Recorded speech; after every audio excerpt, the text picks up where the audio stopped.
Yeah, they can. Oh, Liger How? gets the catch. That was a really good grab, though. Okay, how do I go? I can't get into. Okay. Yeah, Well, it didn't let me either. it didn't let me. Does it not work? Sometimes it glitches out. Don't worry. Just follow them around. Yeah. Yeah. Okay. The BM karma, dude. Oh. All right. See So their Liger POV. doesn't have ebuff. I don't think the Sork has ebuff right now. I don't think the Sork has ebuff. Gotta wait for the match to finish. Okay. So now what do I do? Do I press? No, No. they automatically restart. I think. Okay. No, yeah. The match is technically still going on. Okay. Okay, so they start off again. Liger is inting down mid with balance strikes, multiple dashes, unprotected. He starts off with a ground smash, immediately gets the ground smash onto a Sork unprotected, and the game's over. Oh, there we go. I pressed the button to spectate, and it like bugged out. Notice that and catch the V. Yeah, in my opinion, if you want to be in this sort of matchup, you need to go to one of the towers and use that as an obstacle, so they can't line of sight you to death when you're coming out of B. They have to dash around. Did they Exactly. change it so you can't go back inside? Yeah. No, you can, but all right. So they're starting. There's the neutral. Winter is being super aggressive as usual with his dashes. Vayne just kind of playing passively now. It's a 1-for-1. Whoever takes this match wins. Vayne goes for the linger. I see a couple double dragon bites. A Stigma versus a Red Moon, but he didn't get punished for the Red Moon this time. Double dragon bite again. They're on the same cooldowns. Maybe a double dragon bite again. Nope. I see Vayne going for linger. They're trying to keep each other's stamina pretty high. They're both at nearly full stamina. Another Red Moon from Aragai. All right, a bit of a terrain issue here. Going to use the tower. I think they're going to both just head off right now, get some stamina, get back to full. All right, now it starts again. Blind thrust onto the front, Stigma onto the back, shit. and Vayne gets a punish. Very nice. He got the punish onto Stigma, I think. I think Vayne just used her ebuff actually. I think they're both ebuff. Yeah. Winter popped his ebuff, but earlier. But Vayne just popped it right now. All right, Dragon This is Bite. quite interesting. All right, they're going in and out, and they're going to hold block for a bit. It's crit. Winter's the 5. one. Sorry. Winter is the one constantly breaking these neutrals, dude. All right, there's a Red Moon neutral. Didn't get punished by Vayne, but probably a good idea since Mewa can cancel out of it and punish or counter punish with Stigma so quickly. In and out, in and out. All right, double Dragon Bite again. Maybe some blind thrust. Nope, a Stigma. Did he get the punish for the Red Moon? He did not. Vayne lingers a Red Moon a little bit longer, keeps some stamina. Nope. Another tornado. Hopefully they play with effects on so they can actually see the tornadoes. All right, double Stigma, double blind thrust. This is like watching a mirror of actions. All right, Stigma versus Red Moon. Almost got punished for that. Dragon Bite. White Lando got hit on a dash. All right, they're holding block. I told you they would hold block against each other. You see this shit? So, fun fact, so in Korea, if you had a Mewa matchup or just Mewa Musa anything, it would literally be holding block shit. the entire time. So I'm actually really excited to see them being a lot more aggressive compared to Korean Mewa Musas. Mm-hmm. It's great when both players play aggressively. Yeah. I can hear It's you. CC or he gets traded to death. Yeah, Either and he then- goes in for CC or he dies. Yeah, then the other thing is also he's got to be watching out for if he does somehow get some damage off, the wizard can just TP and heal. Mm-hmm. And so he's going to have to try to either watch out for that and try to punish that because the heals aren't protected as far as I remember. Or try to just get a CC before, which I feel like might be kind of hard for this against a wizard. So the win conditions for Kuro are going to be he has to get behind their frontal guard and he has to punish one of their frontal guards, or he has to get them in an unprotected gap with stub arrow or something Oh, similar. here we go. Oh shit. All right, Kuro walking in. But, Belly is holding Blizzard. Very nice. At this range, Mewa cannot punish, so he can only wait for the Blizzard. Next, he starts off with a Meteor. Doesn't get the CC because Kuro is not willing to contest that at all. Smart move. Don't want to get debuffed or accidentally stiffed through super armor or any of that. All right, Belly goes for the first teleport, lands down a freeze, doesn't quite get it, lands a frontal guard. Here's another frontal guard. But Kuro is unable to capitalize on it because they can cancel it so fast. Wizard moving around, he has both of his teleports up by now. He uses Earthquake to dodge. He's throwing down his super armors. Now he has none. Can Kuro get the punish here? He's using the terrain. That's very, very such a good intelligent. TP on him. And he's also trying to keep a magical shield as much as he can, I've noticed. He's used it, I think, twice now. One at the start and one now. Wizard Belly is playing very, very patiently, as is Kuro. They're not chasing each other around the map. And in fact, they're looking at each other from render distance. Kuro finally going in. Can he get the punish? He goes for a Dragon Bite, but unfortunately he attacks while take pulse, which is full super armor. But Kuro is getting traded a little bit here. although not by too much. All right, Wizard Belly that's throws so down Earthquake, unfortunate. throws down another teleport, does another double cast. One of the things about Wizard that is just so strong is their double instant protected high damage CC. That one of them does debuff evasion, the other one has a huge accuracy bonus. So at this point in the fight, it looked like Belly might actually just be able to kill with super armor trading if Kuro doesn't get behind him and CCing him. There's a Blizzard. He does not get punished for it, though. He gets canceled Oh, into... he gets a free forces of V on the Kuro. Oh, nice, dude. All right, coming out. Kuro is coming out of V almost instantly. Very interesting. All right, his frontal guard's about broken. Kuro is trying to get behind again, but not quite finding any of Belly's gaps. The thing with a Wizard is that they can just constantly heal and rotate. And at the rate that they're playing right now, he has all of his cooldowns up whenever he needs. Look at this. Frontal guard, teleport, frontal, super armor. He's never going to leave protection in this case. Kuro needs to put some aggression on him. Tries for a red moon, but doesn't quite get it. Damn, down to last 40 seconds. So at this point, Kuro really has to try to get something done, because if he doesn't, the Wizard Belly is literally just gonna win just from health alone, because he still has his heals up. And Kuro, they both have. At this point, I think Wizard Belly has the advantage because he doesn't even have to land a CC, whereas Kuro does. Look at that! Ooh, wow. Damn. Oh my god. 20 seconds left. This is Kuro's last chance on this round. Goes for the meteor. That's another 3 seconds that he can't work with. At this point, Wizard Belly is literally just holding this distance and just able to pretty much keep Kuro from even going in. Good fights, guys. I don't think he's going to be able to make it. Goes for the last attempt ditch, but teleport jukes and gets out of the lighting. Win by HP. So unfortunate. Good try on Kuro's part. That was See, it's good. so sad. Yeah, it really sucks for the Meiwa, because like the Wizard can literally hold distance, and then on top of that, he has an extra, I believe, like 20 magical AP compared to the Meiwa in terms of just passives. So even if it's like similar gear, technically the Wizard already has higher AP in that sense. And then on top of that, he has like just Wizard succession at this gear level damage.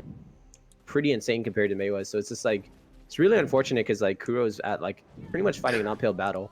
Kuro is fighting an uphill battle. This is very disadvantaged. He got slowed by the Blizzard. Enjoy the slow motion dashes, dude.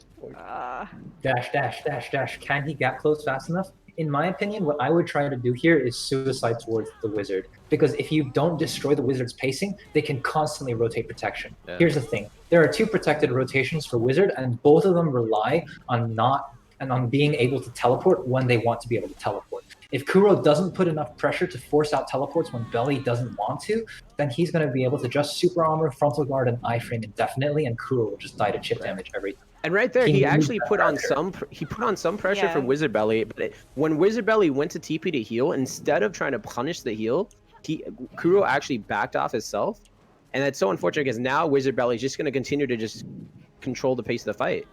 Well, here's the thing, though. Here's another thing to consider. In trial fights, this damage might not be enough if Magical Shield is up. So maybe he's doing a wise decision by waiting for his HP to go down a little bit better, so that even if he doesn't have the stamina combo, he gets the blind earth, he gets the stigma, forces a V right up with blooming. Wow, fantastic CC. I did not see that coming. All right, Belly is using his V intelligently, using the obstacles, throwing down super armors. And he's using the obstacles. Meiwa cannot dash down as easily along that slope. All right, let's see. Meteor goes through the tower, tries to get a punish on the meteor, but doesn't quite work. All right, Wizard going for that juke behind him. Doesn't quite work either. Kuro's block is about 20%. I think he's slowed.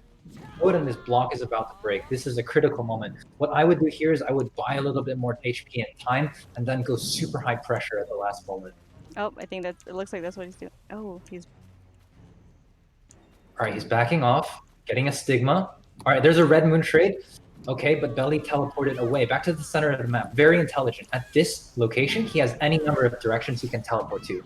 Oh, gets a stiff. Oh, shit. Oh, shit. Stiff punish on his part. All right, Belly says in Archer chat, damn, bro, nice. I don't think I could agree more. That was a really excellent stiff attempt.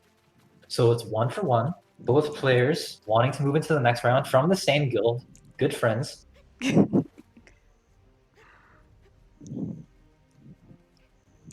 that was intense. That was a good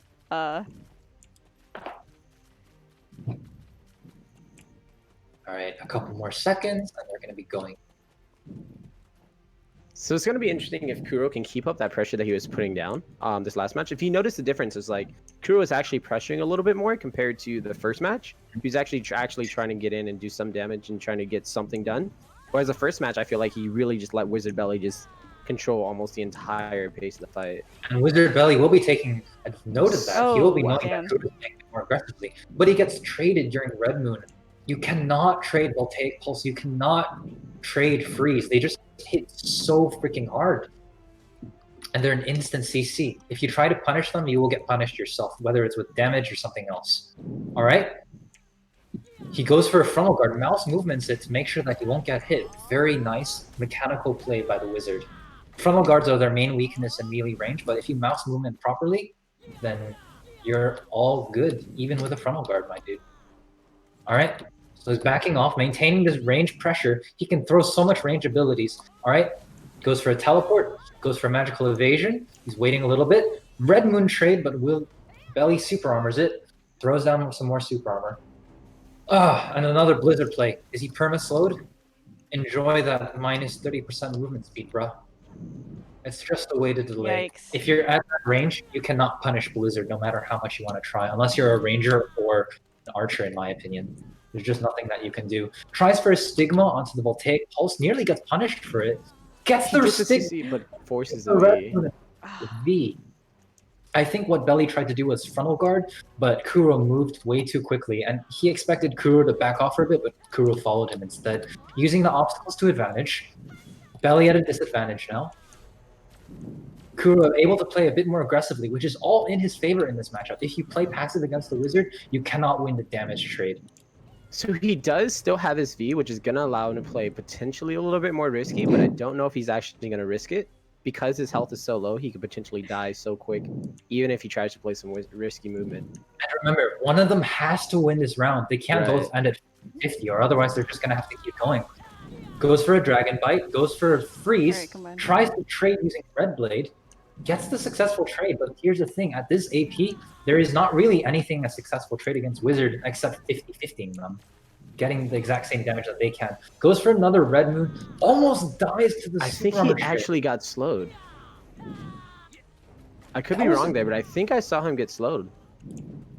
Or guess not. Right, here's the Meteor. His block is broken at this point. He cannot get out. He has to dash out of range. His block is completely broken. He's out of stamina. He needs to wait, but his HP means that he cannot. 14 seconds, 15. Oh, you got this. All right, we go. Okay.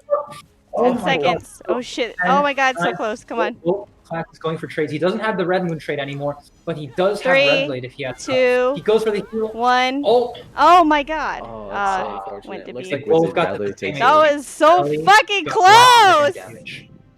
All right, here we go. Match coming up. They're both walking in. My bad. Reset the. So, more an intense fight. Their BSRs are reset. Seems legit, guys. What a Pega caster, dude. Yeah, honestly, I think it's a really good choice for Onigatana to go on his ninja instead of his guardian. To be fair, because like, I don't really feel like Guardian has that much duel potential in a 1v1 against a lot of these classes that he would be fighting up against. Here's the thing, though. Onigatana plays Succession Guardian as well as Awakening Guardian. Succession has many more options than 1v1 for skill-based play. So the match starts up. All right, both of them going head-to-head. Shadow Stomps, Blade Spins. All right, I'm going to follow. A double block jump. Laneham comes out first, defends the block jump with a Blade Spin to super armor it. Oh, Oops, shit. Wrong person. This is very aggressive already. Like. All right. I see a missed grab on Chappie. A little bit bad. Onigatana misses his grab. Lacey lingering super armors, does a smoke screen, goes for the Malice. Oh, they're both just dancing around each other. All right, didn't get the block jump, but did not get punished for it. Well done. Oni goes for the block jump as well, but Laneham is already out of range. Lingering super armor lands the DP debuff. Super armor trades are now in his favor. Looks like a desync on Shadow Stomp. What is going on here? That's so unfortunate, Oni. Did Oni did mention that he was having. So Oni mentioned earlier, I completely forgot that he was having connection issues to BDO. So he said he wasn't sure if he's actually going to be able to participate in the tournament. So it might be possible that that desync is caused. In chat, he just completely. Oh, he said stop. Yeah. Okay. Okay, so Whoops. Laneham, and in my opinion, Laneham, do you want to reset? Laneham, this is your choice. Do you want to reset? you mind if he resets since he lagged out? Okay. He was just standing there during Shadow's song. Okay, so Yeah, we'll so reset. We'll just do the whole thing. It's up to lineup. Okay, yeah. Okay, so Yeah. it seems that the two of them are friendly towards each other. They hope they beat them in the same guild. And Yeah. we want to do a reset of the best of 3. So again, we're gonna do another set, just one set of best of 3. It was a pretty clear lag, yeah. Didn't get floated by Shadow Stomp, just standing there and taking damage. Okay. B. I bet Yellow is having a very happy day. Both people he's taught, and he's played Awakening and Sexual Ninja to an incredibly high degree. Oh wow, really? All right, guys. Resetting BSR. Come on, Chappie. Where's your internet? Where's your internet? I know. Are you playing from McDonald's? Like what the hell? Imagine playing from McDonald's. Dude. Imagine. I used to play BDO from my phone's Wi-Fi. I Oh used to have my to use my God. phone as a hotspot to Oh, reset play BDO. BSR. Reset BSR and Phase 7 Wi-Fi connection. I'm not sure if any of you guys have heard of the saga of Striga, but he is an amazing long player who goes Phase 7 when he truly wants to beat players. Oh my god. What? Yes, Santoy, I'm wearing your name. Starbucks Wi-Fi. Suffered through phone hotspot before I know that feel. Damn. Phase 7 Ethernet cable. Oh my god. Dude. Okay. Oni Gatana says, what happened was he was standing still on my screen, and then my HP just went to 0. I don't know. Maybe Bully is just best player. All right. The match has commenced. Both players running in. I see a transition stance. They're going to start going Oh, ham God. immediately. Immediately gets caught with Immediately. the smoke screen. But he whiffs the Shadow Stomp. That was a great idea to hold B there. I'm not sure if he could have gone for an all-stiff combo to kill. Some beheadings that were missed. All right, going into transition stance. Goes for the murders. Doesn't get punished for it. Doesn't get a punish either. Lingering super armors. They're both lingering. One of them is lingering super armors. The other one's lingering. Gets another smoke screen. That's the second smoke screen. But unfortunately resists. No float from the Shadow Stomp. Lanums keep on going aggressive. He feels his advantage. Lingering a super armor. Lingering another super armor. Goes for the block jump. Didn't get it. Didn't get punished for it either. That's the third smoke screen, but it missed. From Chappie's perspective, where are you, Chappie? Chappie, stop dashing so much. I can't see you, goddamn good player. He's getting out-traded to hell. You can really see. Oh, he got hit by the malice, but not punished for it. Goes for a very interesting move. Goes for a stealth play. Doesn't quite get it. Getting traded by Bladespin. Honestly, both players are playing so well that this might just come down to the fact that Succession Ninja trades better. Gets another stiff, but unable to follow up. Another smoke screen. Oh, Lanum Lacey pop. So I want to make it clear. I want to make it though. Unfortunately, Oni actually missed his grab too, earlier on.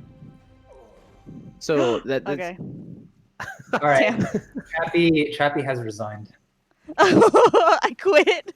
No. That's so unfortunate. The lag. Just give it to Lanum. No, don't tap out. Really? He tapped out, dude. He just said he tapped out. Okay. All right, let's. All right. That was a great showing by both ninjas. I'm not sure who would have won that. Okay. But as the game would say, good effort, everyone. Good effort, Ethernet cable. The match has concluded. So that went to Lay. All right. Damage changes. But the thing is that Striker has gotten massively increased defense from the multi. Yeah, that's what I was gonna say. Was did they get more magic defense or less? They just straight up take less damage these days. They're a tank class now. So what it comes down to, in my opinion, is the grab. Because Striker's grab comes out of an iframe or super armor dash, which is especially good.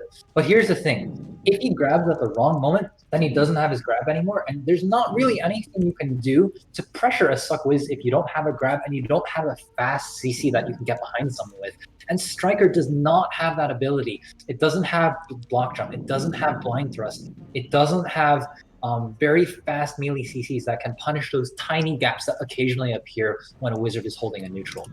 The fight begins. He goes for the triple dash, immediately goes for Twisted Collision, Nimbus Strike, and goes for some more super armor. He gets traded during his mass destruction. He's lingering his super armor now, and he fails the grab. So much damage. That's so unfortunate. Fails the grab. At this point, he's just going to get super armor traded. He's still going in, get the mass destruction, dashes in, gets another super armor, and goes for the Nimbus Strike behind. That was very risky. He might have gotten hit out of that because Wizard AoEs are fully protected, and the landing of the Striker jump is not. Interesting choice of shooting fireballs into the air instead of at your target, I suppose. All right, goes for Mind the games. meteor. Mind games. Can he get the grab on meteor? He doesn't go for it. He goes for the mass destruction, but he's just getting obliterated Oh no, he by these gets CCs. CC. Gets the wizard. The wizard gets a CC but doesn't get it. Tries to follow up with a projectile, but as he's doing his fireball, he gets hit by twisted collision, which is a protected float. It's a frontal guard protected float. So he tried to follow up too late and got punished for it when he got greedy when trying again. So again, he's slow, super armor trading, goes for the fireball damage. There's the meteor, releases super armor, but he gets a grab. It's a Oh. knockdown grab. He has one chance to V. He should have V'd there, but he did not. Here's the thing with knockdowns. You cannot V during the knockdown, but if you get CC'd a second time with a float or a bound or any other skill, even another knockdown, you have a second to V. And he did not just take it. Oh, the wizard already V'd. I forgot about that. Yeah, I was gonna say, it looks like he actually V'd. Yeah, so in that case, that was a successful punish. Fireball aim is bullshit. I would tend to agree, especially when you're aiming upward. That was Like, a good the grab. wizard almost had it because at one point he got the stun off onto the striker. He Just, instead of punishing with a second CC, he ended up TPing into a CC, and it was just a little bit too late. The striker was able to recover before he got CC'd. And that's the problem with playing on a rotation. If you keep just doing your rotation without reacting fast enough, you just can't capitalize on those random CCs that just happen out of nowhere. And he got grabbed out of his frontal. Luckily, this time he V's in time during the grab instead of the knockdown, so he's able to V during the grapple state itself.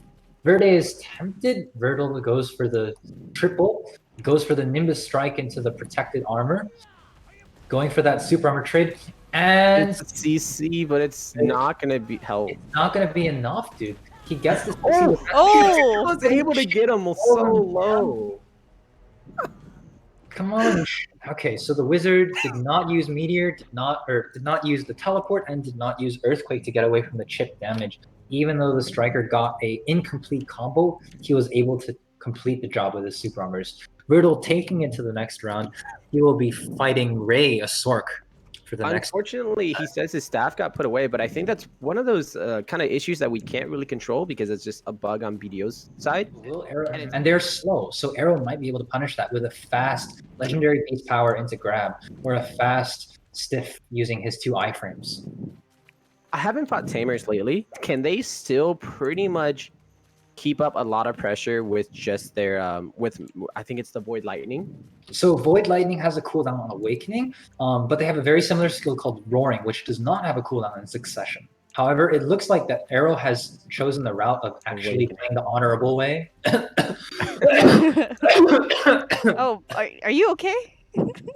I'm allergic to Succession Tamers. All right, so both players going in, just holding a walking neutral.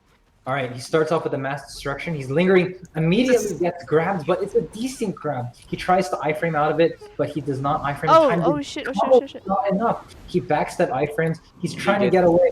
And he gets CC the second time. Oh no, his V actually kept him in place. That's so unfortunate when that happened. Oh damn. So the thing is this striker is playing from Australia. He's a great striker, but he's also fucked over by ping. Okay. He tries to teleport, but he's just inting into the tamer trap. Very somebody needs some exit lag. He was so close to getting behind tamer just outside of the teleport range, but he just slightly misjudged the radius, got caught.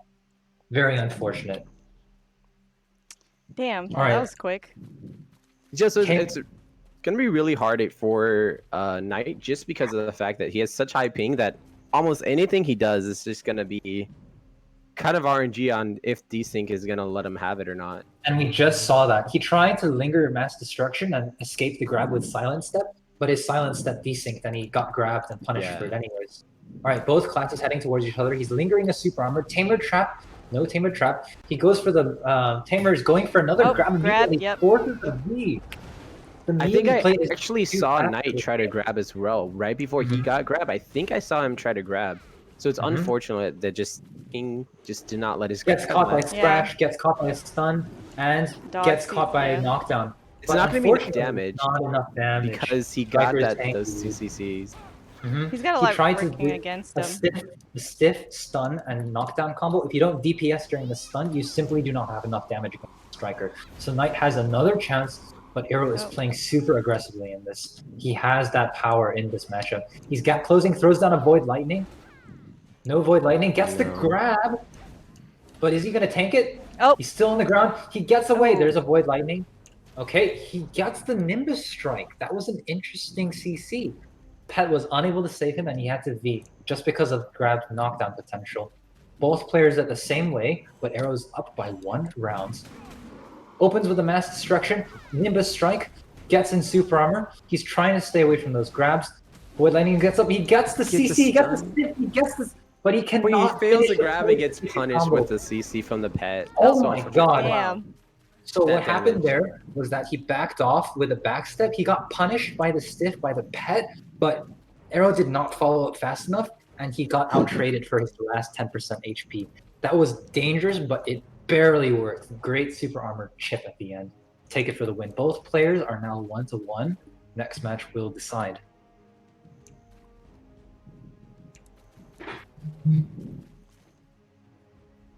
All right, so we have big burly grab class versus tiny lolly grab class. Who will grab better? So, actually, can tamers still use their lingering iframe into a grab? I know they used to be a thing. I used to like fight balance all the time, but I haven't really kept up because I haven't fought any tamers since. I'm not actually sure because I haven't seen him do it yet, but he might still be able to. If anyone in chat wants to comment on that. Both players holding a neutral. He goes for the run-in with the knockback for the fast unprotected CC, doesn't quite get it, goes into Super Armor chains. He's in absolute mass destruction, lingering it, lingers Rage Hammer to completely negate the Tamer trap.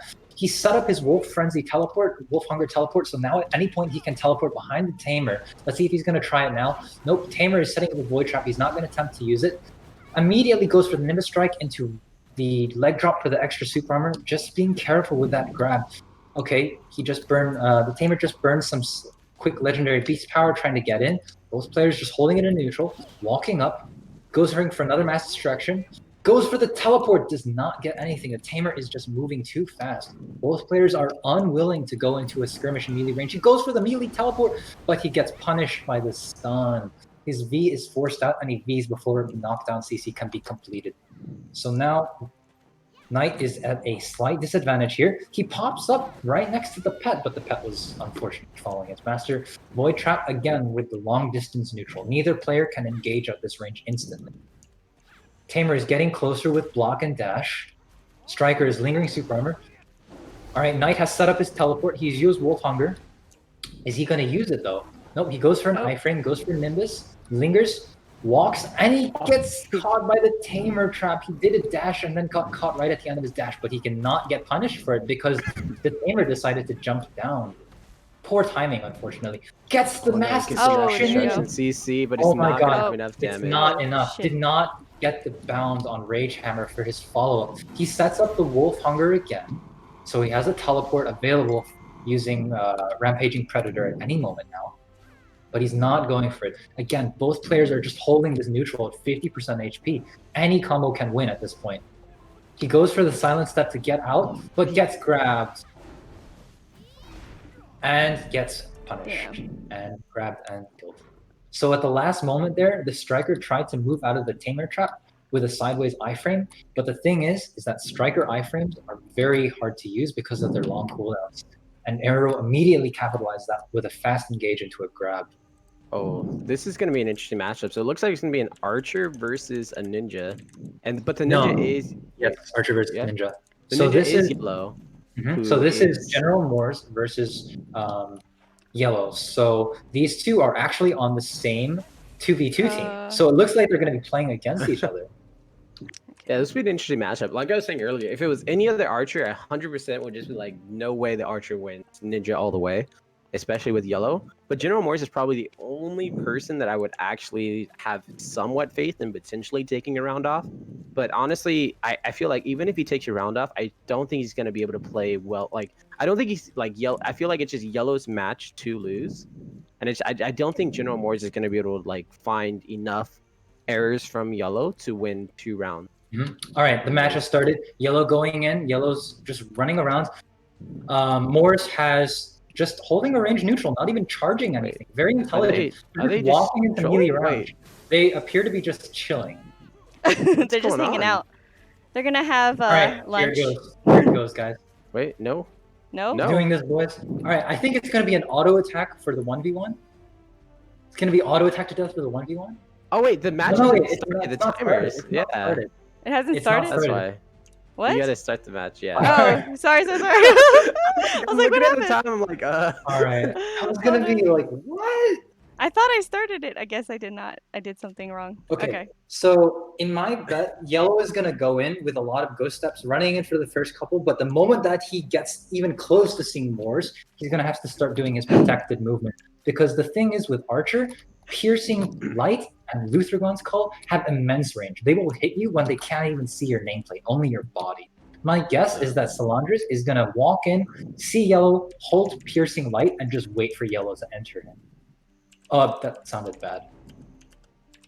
No, that sounded great. Can I enter you like yellow enters him? Oh, wait. All right. Huh? All right, he opens with Luthragon's call, entirely against it. Yellow is using the obstacles to advantage. Yellow is trying to gap close right now. Moore's holding that piercing light, doesn't quite get it. Gets a super armor trade, barely. Gets a knockdown. Oh, shit. My god. Oh, God. Forces The thing the- is that yellow knows to V the next knockdown, which is Wing Strike immediately. Impressive play. All right, Meteor Dive, Piercing Cry. Let me guess. He's gonna do Spear here? Nope. Does a Radiant Explosion in the Meteor. Doesn't punish with the Meteor. Yellow is low on HP, but that's no problem for a ninja like him. Meteor. All right. Meteor and Piercing Cry. Common motif for Ranger or Archer gameplay. He's forced into a corner. Can he get out of it? And he does not. He gets caught in a gap, unfortunately, by the smoke screen. Very nice positioning on Yellow's part. Moore's backed himself into a corner right there. All right, they re-engage. Yellow at a slight advantage and disadvantage. He lost, so both players have V. All right, goes for the block jump play. Gets the smoke screen punish. Amazing. So unfortunate. Yeah, that's the one thing about archers. Like when you're kiting, you have to be really cautious on your surroundings because if you get fucked and push yourself into a corner like that, especially against a ninja, it's like pretty much ninja just has a field day. The thing about a top level ninja is that they can hold block jump and they know when to hold block jump and stay in that iframe. So what happened there was Yellow recognized an opportunity to not use block jump or to use block jump and smoke, and he actually smoke screens the very start of Zephyr's Leap. Very nice gameplay.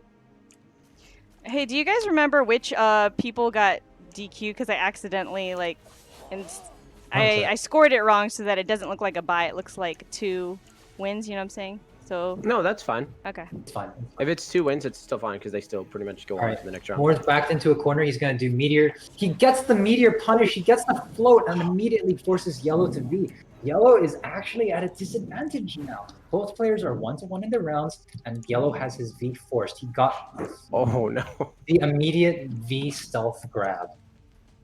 It's a 1-1.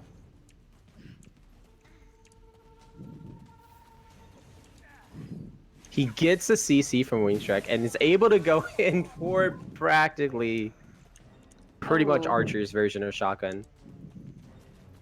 I'm still surprised that that skill does so much damage because I thought that they were going to nerf it, and I thought I read in patch notes at some point that it was nerfed, but it looks like it's still not nerfed enough. It pretty much can take almost your entire health if you get CC'd against the Archer. Match fixing. This is I by Power. They're throwing for skins. All right, last match. Moore's opening up with a piercing light standard. He goes for the tactical. Oh, he gets a CC. Oh, punish, but no, does that's not get the unfortunate. follow up, the resist. Okay. Unfortunate, dude. I Tries don't for think Luthragon's call. Morse actually thought that he was actually going to CC on that and just used it more for protection against the block jump. So he tried to follow there. He tried to follow Zephyr Leap, but did not get it in time with the block jump. So now Yellow is just holding off. That cheeky righteous smite shot. Yeah, Yellow. What's this max range? Are you two gonna like dance it out at max range until the last minute? Nope. Yellow is slowly engaging. Use the obstacles to advantage. I see a Glissade. He's fishing for that third knockdown shot. Yellow is not going to fall for that, though. Runs in and immediately gets caught out of a gap. So what happened there was that Yellow used Ankle Cutter for his super armor. But the thing is that Ninja's super armors are not protected at the very start. He goes with his debuff now. He's playing at Giga speed. Monka Giga, as Yellow would say. Morris goes for the fish, goes for some range CCs, goes for a meteor. Smoke screen blocks the piercing cry. Chasing it around obstacles now. Morris is so low now. He might actually get chipped to death, and it looks like illusion of restraint gets the chip damage. Good fights. If Flannels gets the grab off, he's a very, very skilled ranger. He knows how to play the matchup. No doubt. Sorry guys, I had to step out. So we have Flannels versus Liger, right? Yep. Yeah. Okay, I can speak about this. So Liger is a very, very aggressive player. He's going to constantly be trying to punish everything that Flannels is doing. The problem here is that Flannels doesn't really do much. He's a very patient player. He knows to sit in super armor and when to punish people trying to attack his super armor. The way he plays right now is he lingers skills like Rushing Winds, Breezy Blade, and those skills he can instantly grab out of. Yeah, so it's really going to come down to the RNG of if he's able to get the grab off, especially because you don't have Ignore Resist. All right, you can see the super armor. Okay, so here's the thing. His second super armor dash, he can desync using mouse movement. So Liger cannot trust his senses right now. I'll see if it actually works. He goes for the grab but misses. Yeah. Goes for the grab but misses. He gets punished. The S block, he didn't have EES that he wanted to use, and he got punished by, it was either shield charge or, I think it was shield charge or the kick. All right? Going for the EES. Goes for iframe, more super armor linger, double EES, the second one is iframe. He's just playing very patiently now, forcing Liger to burn all of his movement skills to get up close to him. Yeah, Liger's a very aggro player. But Liger is being forced to play very carefully right now. Oh, he gets the Liger grab, and I think that's going to be the kill. Okay, Here's the thing against Ranger Grab. If you don't react instantly, you get one combo without a chance to beat. It's a knockdown, and it is a very fast knockdown. If you don't react to the grab, you are dead in Arena Marsha. That's so unfortunate. Knockdown can be, that's right. Ooh, it's hot in here. Host has no AC. Oh yeah, I feel that pain. I actually bought a little tiny like personal AC that goes on my desk. Oh. To use a bottle of water to fill it up, and then. All right, so both players are opening up. Flannels is going to start with the bow play, trying to shoot behind the wall, doesn't get it. Liger knows to hold block against the range. Good job. Goes for the tearing arrow play, doesn't get it. Spear versus tearing arrow, doesn't get it. Flannels is being very patient with his grab. All right, going back to the range gameplay here. Goes for a dash grab, immediately fails, and then covers his gap with EES. So both of his iframes are out. Now his dash iframe is back up, but he does not have EES. He cannot go for risky grabs at this point. He gets the CC with the spear. That's going to force the V. Oh, so he tried to double EES there and get the second iframe, but Liger actually threw that spear and got the stiff on the first hit. Back at it again, fails the grab, doesn't jump. A neutral jump. So this they can't be against that. Okay, so who's next? So Katie carried and we're skipping this round. Katie carried has said he's gonna dip. Just confirm it quick. He's leaving? Yeah, he just PM'd me. I'm just gonna confirm with him. Give me like 1 minute. Yep. He says yes, my opponents are not playing. So Gabble wins by default. Next round. Okay. Okay, so here's the thing. Meiwa can get grabbed pretty easily, especially if they run out of stamina and start playing predictably in their neutral. And Suck Mystic doesn't really have any gaps, in my opinion. Somebody, chat says Amora is here, recorded a match incorrectly. What? Okay, what's happening? All right, hold on. Let's wait. Let's pause. Amora's here, Gavel. Oh, I recorded it incorrectly. My bad. All right. Okay, sorry. Amora withdrew. Gavel. Okay, the match has started. I'm going to commentate this. All right, immediately goes for Dragon Bite onto the backwards dash. Doesn't quite get it. Rage Hammer lingering the super armor. Mystic playing very properly here. Here's the thing with Mystic. There's actually a protected super armor rotation that they can do with only one skill. But he seems to be doing a lot of frontal guards here. Interesting choice when you have a super armor rotation that only requires one skill. Oh, okay. Amora is continuing. Wait, hold on. Now what's happening? No, that's fine. Okay, Did I so do it right? he gets the multi-hit stiff, or multi-hit stun on his frontal guard.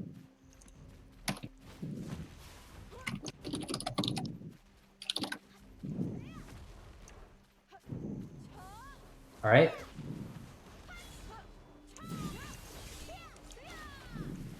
All right. Trying to punish. Little Dragon Bite didn't even hit, unfortunately. There's that super armor rotation. That's my cat. Don't worry about it. Oh, okay, sorry. And he gets caught in Red Moon, I believe. Oh. Unfortunate.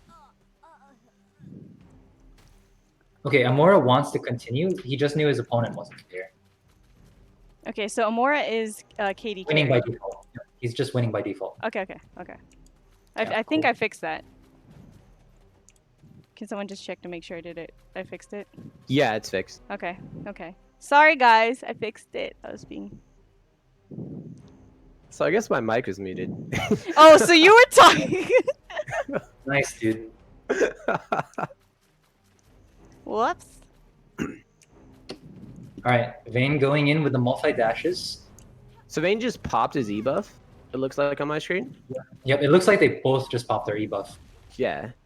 And Yep. Dragon still has his V, so he can play a little bit more aggressive knowing that he has his V still, whereas Vayne does not. And he gets a CC, but he doesn't. Oh, he does get a second CC. And Does get a second CC with Rage Hammer. Unfortunately, it is a bound, and you can't get out of that. So Vayne has to play it extra carefully now. Alright, opens with Stubber or Dragon Bite. He has no CCs that are protected enough. Goes for the fish with the Tornado. Doesn't quite get it. Lingering a little bit for the stamina. Not able to get through that super armor rotation. Mystic goes for the double dash into a grab. No grab. He goes for the Sea Burial instead. Throwing his protected CC out. Just getting close to the Meiwa. The Mystic really does not have to engage here at all. Okay, if all honesty, I would pull a Shaky Bay here and just stub arrow from max distance. yeah. I would just win by 1% HP. I'm gonna cheese like that. Your cat is Yeah, super I mean, honestly, stoked. it's really, really boring of a playstyle. But to be honest, if you really want to win, that's probably the best bet here. Is just not do anything risky. Just play from distance like you can because you're a Meiwa. But Vayne is just getting super traded here. No, it looks like he's backdashing and stuttering now. Might go for something in the melee, but it looks like he's just backing up and shooting arrows. Very safe, very cautious, very conservative playstyle. But it's gotten him back to 80% HP, so they are, again, on almost equal footing. Mystic uses her teleport, but it's only a stun on the last hit, so no stun for her. Mystic going into the super armor rotation again, lingering at all. Probably going to go for, yep, gets the Rage Hammer. Gets the dash, gets another super armor. That kick is a protected CC, but Vayne did not follow for it. The thing here is that Vayne has to get behind the Mystic, because Mystic has a couple He frontal gets a guards. CC, and he's gonna be able to follow up. Man, that was such a good. Alright, punish Shaky there. Bay wins the current round. What? Wait, what? So there's a Musa player named Shaky Bay, and like his playstyle is kind of like the typical playstyle of literally just as a Musa, just holding back and waiting till you have an option for your stub arrow. It's a really boring playstyle because you're pretty much just like not fighting until you have that little like CC. Yeah. And so a And, lot of times, that's not to say that Shaky isn't a great player. He's a really, really Yeah. good Musa. It's just that he plays very conservatively. yeah. Whatever works, right? He's like the fiscal conservative of Musa players. All right, Wizard, I'll Well- invite you again after this match. Both players 1-1. Vayne looks like he's going to go for that same idea. Because honestly, Mystic cannot gap close. If he just keeps stub arrowing, if he stub arrows in about 2 minutes and 30 seconds at just the right time, then the Mystic will be losing by 1% HP. There's really nothing else to it. But the problem is that if he fucks up, he won't have any stamina. So this is a constant kiting and stub arrow game. He's making sure that he can't get caught by the terrain. Good move on his part, but it burned a little stamina to do so. So Here we see both players staring at each other, one of them rotating super armors, the other one rotating frontal guard and dashes, and stub arrow, of course. All right, guys, I'm going to take a 2-minute break. I'll see you guys later when this fight actually concludes. Just Yeah. kidding.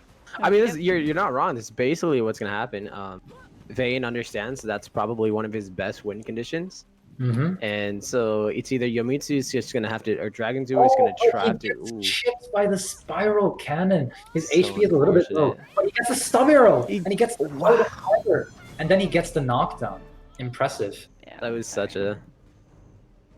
Yomitsu says in chat, a win goes to Vayne. That last second stub arrow into a float, he should have V'd during the float, I think, but I'm not sure if he had it up. And then into the knockdown, so he definitely can't V. Chat, if you look at the arena of Arshich right now, chat, it's just full of shaky Bay wins again. Yeah. Yep. Okay, so it looks like that's gonna be, a bye for Belly. What All right. happened? Ellie, congratulations on advancing to the next round. He's on a 1990 mouse because his mouse broke last night. So he's on a mouse with a literal trackball. Wait, Belly is? Yeah, Belly won by default. Belly. If you make it to the semifinals, I will send you a mouse. So you basically just have to beat Vayne. If you beat Vayne, Blue will send you a new mouse. Ooh. I don't know, man. That sounds good to Okay, me. He so- says nope. No? Oh well, unfortunate. No mouse for him then. Yeah, But anyway, let's see what they follow up with. Because Kuno can move so fast for long distances, but after that they don't have cooldowns. Whereas Ninja can constantly move around, but all of their dashes are shorter. So this is really going to be a pacing matchup. Which of the other players gets forced into a pace that they don't want? All right, so I'm going to try to be commentating from Nihilus's perspective. I'm going to be seeing a Ninja dancing constantly around them.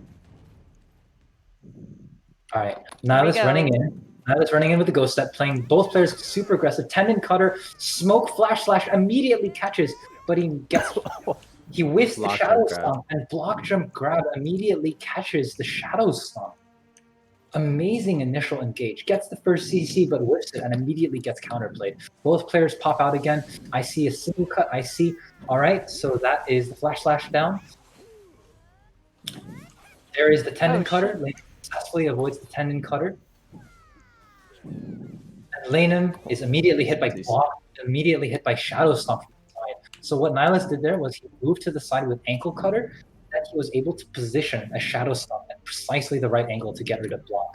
Now Laneham is going for the stealth play, gets the beheading, but is actually counterplayed by a Flash Slash at the perfect time. He predicted the stealth engage and punished an opponent he couldn't even see. An amazing play.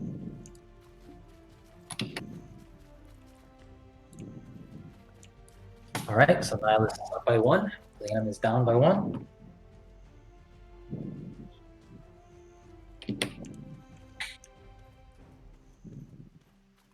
All right, so Laneham is going to have to start playing a bit more aggressively now. He has to get these 2 wins. Nihilus, on the other hand, he can sit back. All right, Nihilus running in. What's Nihilus going to open with? Let me guess. Tendon Cutter. Okay, what's next? Smoke, Flash Slash. And finally, last cooldown is Block Jump. So he might Block Jump here. He Block Jumps there, but another Block Jump. But Laneham counter Block Jumps because he knows the cooldowns. When 3 are gone, you know what's the last one. And Laneham counterplays Block Jump versus Block Jump. Amazing play. Back into Tendon Cutter, all the cooldowns are back up. See? Nihilus backing off, holding that distance neutral that he has the advantage in because of how fast he can move. Opens with Tendon Cutter, Super Armor trades galore, goes into Block Jump. He has Flash Slash and Smoke Screen left. But he gets the Ghost. He gets the ankle whiff, or not the ankle whiff, the ankle engage into Stomp. Incredibly fast engage that tests your reaction time. All right, there is double CC. Oh, that was funny. So what happened just there is that oh, what's going on? What's going on? I see a grab. I see a whiffed grab because of desync. Laneham is kiting using Shadow Stomp. He needs to get away. He can get traded to death at any moment. But he gets the Block Jump. He gets the Malice. But he doesn't have a float. The Shadow Stomp was on cooldown because he used it to escape. Alright, both players incredibly low. Double block jump again. Both players know how to read the situation. Sinew cut, shadow stomp, and gets. Oh wow, he gets a CC, gets a second CC, but he's not going to be able to finish off the damage. I think he whiffed. So unfortunate. Double block jump again. Laneham goes for the smoke, but he's so low because he got traded during the smoke. He might die to dead and cutter trade here. Oh. So unfortunate. And yep, at the last 10% HP. I've seen Verde fight. I know he's a very good striker. I have not seen Ray fight. So this will be an interesting time to see whether the Sork can punish all of the gaps in the striker super armor. It looks like it's going to be a Sork succession, by the way. Sork succession. Interesting. Feels AP, man. Well, I'll see, but I think it is. Somebody whispered me saying it was going to be a Sork sec, so we'll see. Okay, so far I'm only seeing her using succession skills. Oh, no, there goes. There it goes. There it goes. Immediately opens with Shadow Leap, engaging, trying to get in close range immediately. She's going for all of the protected CC. Throws a blade, doesn't get it on the super armor dash. Tries to throw CCs, throws a TBS onto the lingering, but immediately gets hit by the somersault CC, which is a float or bound. I believe it's a float in super armor. Immediately gets chunked out, and that's the problem with front and back. A striker that knows what they're doing. They can punish the unprotected Sork CCs, which ironically are, they actually are unprotected. Goes for the fish with ultimate Dark Flame. The Sork doesn't quite get it. Rotating super armor. He's in super armor with the somersault again, then Rage Hammer. Goes for the protected knockdown, didn't get it. Throws a blade, throws a shuriken, Kamehameha, neither player getting it. He's gonna do what? Nimbus Strike into Rage Hammer, like drop into Rage Hammer. Goes for another Mass Destruction. I do not see Ray trading into her super armor as much as you would like, and it looks like that she gets CC when she's trying to do something unprotected. And that's the problem. Sork is really easy to pick up because the pattern is the same. Iframe, CC, iframe, CC. But if you spam it too hard, your patterns become very obvious and players can punish when you reappear. Verde taking advantage of his protected CCs that are 360.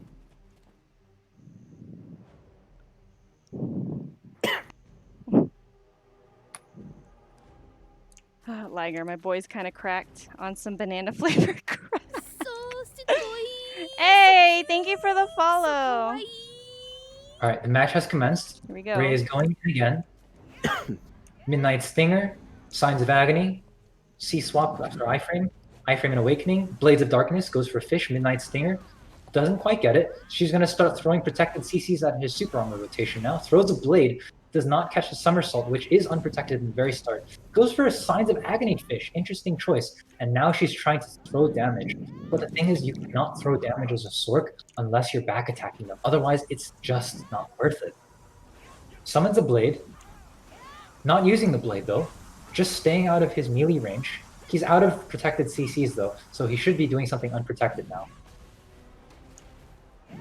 So I think the reason why he summoned the blade like that is because I think he was potentially trying to see if he can get a mix-up and use the blade later on while the striker's using a forward guard against him. But the striker chose not to do the forward guard. There is a huge amount of reason to do a forward guard when you're at that range because Sork just can't punish that fast. So the blade was a good choice. Unfortunately, it did not get used. Yeah. All right, Sork is playing the shaky bay game here. Never mind going back into melee. Bloody Calamity, trying to get that damage. Blocks Mass Destruction. He's out of super armors. He might Rage Hammer here. Let's see. Nope, he S-blocks the blade. That was very risky. Blade is desyncy as hell. There's the Rage Hammer. Mass Destruction next. Nope, he goes for a Twisted Collision into Nimbus Strike. Does not get the CC on either. Sork is having a really hard time pressuring. Seeing a lot of frontal guards, but not too many CCs. Goes for a Leaf Steamer onto super armor. You know that sticks don't hit super armor very well. Goes for a Shadow Ignition. Getting the damage here, but it's only like 5%. Verde blocks the Dream of Doom. Again, holding a range neutral. If I were the Sork at this point, I would just be throwing blades and chip damaging at the last second because my he gets a CC vote, Dream of Doom. Gets hit by Oh no, that's so unfortunate. assists. Unfortunate, dude. The knockdown resist, he would have not been able to V up from that unless he reacted with Dead Hunt. Tries to get a DOD punish onto Nimbus Strike, but misses the gap. Throws a Blade of Darkness on herself when she's like 3 dashes away. Interesting choice. Engulfing, Shadow Ignition, Bloody Calamity, Storming Crow, Blades of Darkness. None of them are hitting the striker for very much. He's still at 45%. Goes for the Somersault. He might go for a... Okay, I think he's going to Rage Hammer. Yep, there it is. He's holding Super Armors. She narrowly dodges Nimbus Strike by using Engulfing Shadow. All right. He does not get hit by Blades. 10 seconds left. Come on. Okay, Ray, what I would do here is I would debuff and then do a Dream of Doom for the win. Do Engulfing. Do Engulfing. Get the CC. Get the chip. So unfortunate. 50% versus 48%. Sork playing to her Barely wins. Damn. change. So something I noticed, Crit, you have more experience PvPing in NA. So a lot of the Korean Sorks, they typically like to use Blade of Darkness, not instantly, but they try to use it as a mix-up. But I've noticed, like, at least so far, NA, the Sorks seem to, like, pretty much try to use it instantly. Is this something you see a lot in NA, or is this... So it depends on the Sork. There are 3 plays you can do, or 4 plays you can do with Blade of Darkness. The first, or 3 plays, I would say. The first one is you leave Blades of Darkness on yourself and you blow it up. So if they try to attack your body, blades will hit them while you're in iframe. The second play is that you send it at someone, like she just did right there, but the Midnight Stinger resisted, unfortunately. And that's used to counter frontal guards. It's especially powerful when you predict when they're going to frontal guard and when they're doing it up close, because the blades doesn't have to travel as far. The third play is leaving it up and doing one of those 2 options at a later time. But most players on NA typically don't leave the blade up for very long. Okay. Yeah. Okay. Going for the Dark Flame Fish, going for the Engulfing, he's attack speed debuffed. All of his super armors are going to be longer. Neither of them taking too much chip damage. Gets hit by DOD, but that's no damage at all. She's blowing up blades on herself when he can't even get in range of her. Interesting choice. Gets the Engulfing, Shadow Ignition. And she gets CC'd during this. She gets CC'd by trying to C-swap too close to the striker who just gets behind her. I know people say it's a meme, but honestly, Sork punishing their C-swaps and frontal guards is one of the best ways to defeat them, especially if they aren't inting with unprotected CCs. I see Engulfing Shadow, Bloody Calamity, seeing a couple others, holding this range neutral. I think she might be trying to replicate her earlier feat, but no, she's iframing forward 3 times. Signs of Agony, doesn't get the fish, he's smart enough to S-block it. Nimbus Strike does not hit anything, unfortunately. Doesn't get the Stinger, throws DOD onto the chip damage, doesn't get it either. He's backing off, uses the triple dash to try to engage, uses Mass Destruction. Rage Hammer next. Nope. Goes into the Somersault. Rage Hammer there. Goes in for the Nimbus Strike. Fails his Wolf Hunger cancel. He can't teleport anymore. But honestly, I'm not sure you'd want to teleport into a Sork that can punish it. Resists the blade. She is getting chipped to death. Both of them are getting chipped to death. Both of them are super armor trading. And both of them are at the same HP. He's able to get the CC off when... Oh, well, that's not able to get the second CC. Violation resisted. What I would have done there instead is Midnight Stinger into Darkness Released for the guaranteed knockdown, which they can't be out of. Unfortunately, she whiffs CC, and now they're going ham again. Oh, this is gonna be another really fucking close one. Okay. If the fight continues like it currently is, I think Ray will win this fight through virtue of the last minute chip damage. Yeah, if she all her cooldowns and looks for the Rage Hammer cooldown so that she can attack without being punished for it, then she can chip the last 10% for the win. 15 seconds to go. Here we go. They're just hard on each other. Damn, they're both at... That DOD was so close. He gets hit in the back. Here you go. Shadow. Oh. He's out of HP. I think Ray wins this. Here we go. Yeah, There she you just go. needs to... There we go. Oh, Good. thank you for the follow. Sork takes the win. So that was a really, really helpful restart. I was able to get a Prime Animal spell. What? Easy money. Oh.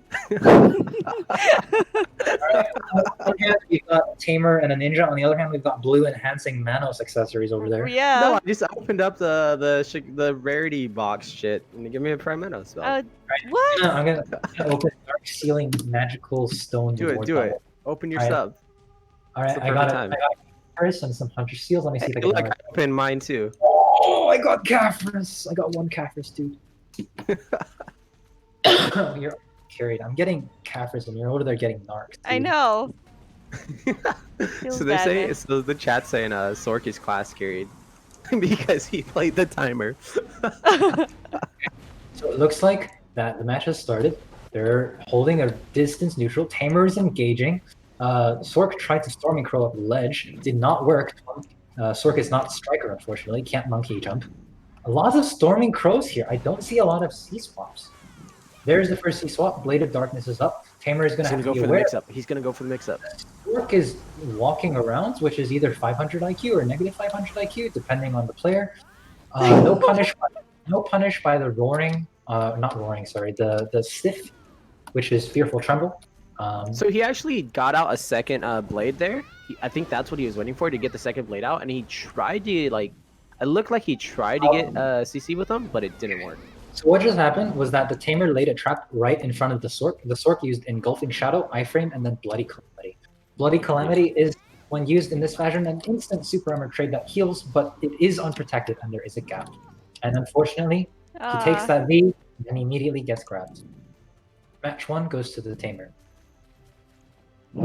Like I don't want to like say it too soon, but I feel like this Sork doesn't know the matchup as well as the Tamer. No. I've actually PvP with Omnom, and we both don't. We're both just scuffed players. Okay. Wait, I think I've like fought your guild before. Really?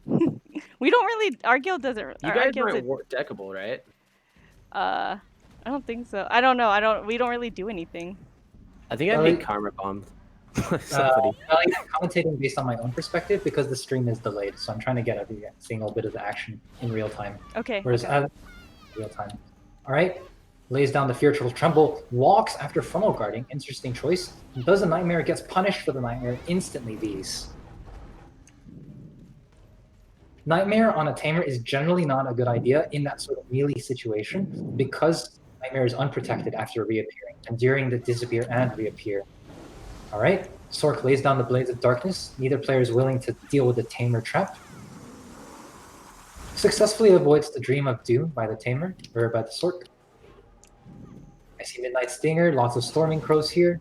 He puts on an AP buff. Maybe he's trying to just ape the Tamer down. Yeah, I think he actually popped E-buff too right after. Both players have E-buff up right now. Yeah. I see a Shadow Ignition. Dark Flaming so close. Ignition using Bloody Calamity so close. Getting a little bit of chip damage, but not enough to justify it. Gets hit by the CC'd by the pet. That's so unfortunate. Mistake there. Arrow doesn't. No capitalized though. Yeah. His mistake probably due to resist. The Sork's mistake there was that he didn't hold a frontal guard when he was just at that distance, and Tamer can just send their pet at you. Send it down mid, dude. Does a Sign of Agony in the opposite direction. Does another Sign of Agony while it's on cooldown. S blocking when Sork has no S block. Wait, was that a Nightmare? Nightmare when the... Okay. I think he didn't realize the distance. But it desynced. It looks like he was trying to leap, but he got desynced into the grab. Barely gets out of it though. He's walking around a lot, throws up the blade. Bloody Calamity tries to get the trade, but he's getting traded himself. Pet is coming after him with a vengeance. He throws the blade onto the pet, which is a little bit unfortunate. It means he wasn't aiming, and now he gets trapped in the pet trap. So Good unfortunate. Fight. So I believe that this KD carried. probably going to be a pass. Yep, so this Flannels is gonna... can get grabbed at this high level of game. The first one is something called Dark Flame, which is funnel guard. It can't be canceled. The second thing is Storming Crow. It's protected super armor bound used in melee range. If it fails, then it's very easy to grab if you have the reaction time for it. And the third thing you can grab is Engulfing Shadow, which can be instantly canceled. That's the thing. It's very, very hard to grab because you have to predict not only that they're going to do it, but that they're going to not cancel it immediately. That happened to Amora in an earlier fight, and he was shocked out of hell because normally Rangers cannot grab that skill.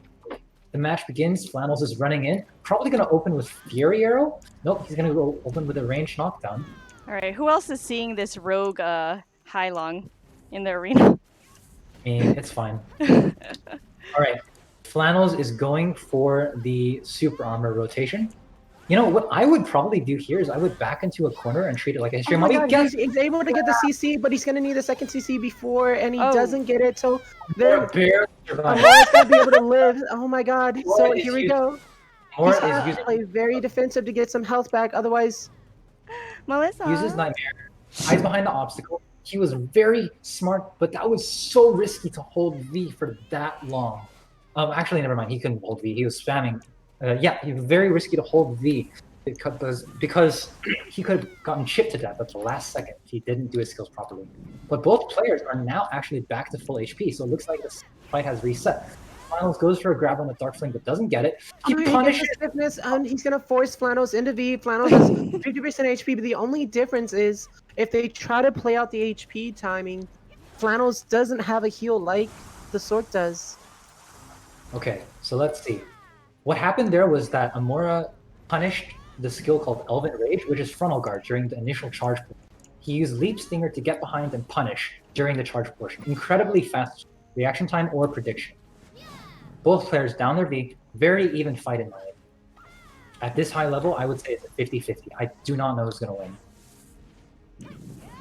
Got the double EES, does a frontal guard C-swap, super armor. Amora is just throwing the blades, trying to get the punish, does not quite get it. He's debuffed though. Flannels is getting chipped pretty hard. Almost gets punished for trying to Blade of Darkness. Almost gets punished by the knockdown arrows. Flannels is holding that ranged stun, releases it because he doesn't want to waste too much stamina. Now he's using Fury Arrow, doesn't get it. So honestly, Flannels has taken a grab off. If it comes down to the timing, I'm pretty sure the Sork will win just because it does have some skills to get HP back, whereas the Ranger doesn't. So and even if they try to go for a trade, the Sork's going to be able to get some HP back. What were you going to say, Crit?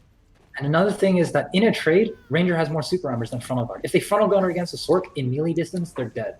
Sork, on the other hand, can just land one good hit and iframe away. 30 seconds left. No one's getting it. Both players around 50%. Gets the storm. Oh my God! And there we go. There we go. Amazing. So what just happened there was that Flannels ran out of super armor and he had to S block. But Amora used iframe to iframe behind Flannels and used Storming Crow for the protected super armor bound. Amazing gameplay, got the Dead Hunt knockdown and finished the fight. Next round. Wait, is that my dog? Let me...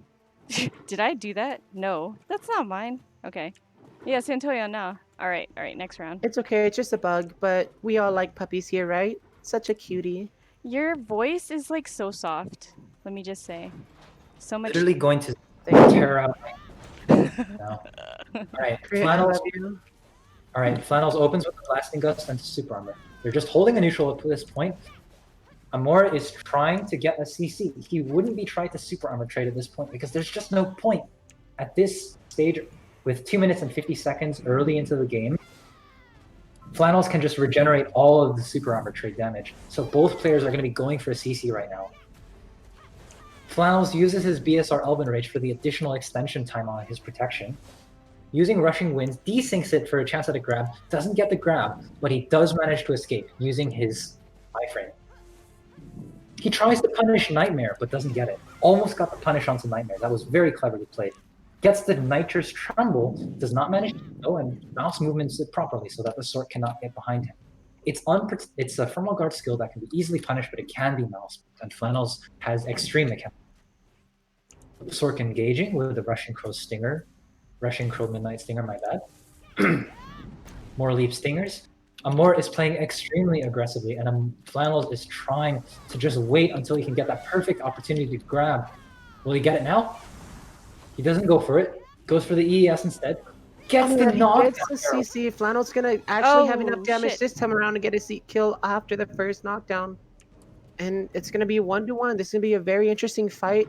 Right now, currently, it looks like the Ranger Flannels already used his V for a little bit. So in the first beginning, he's not going to have a V. So if if Amora is able to get a CC in the beginning, it's gonna be games over for Flannels. Incredibly close. Ray, let me type it to you.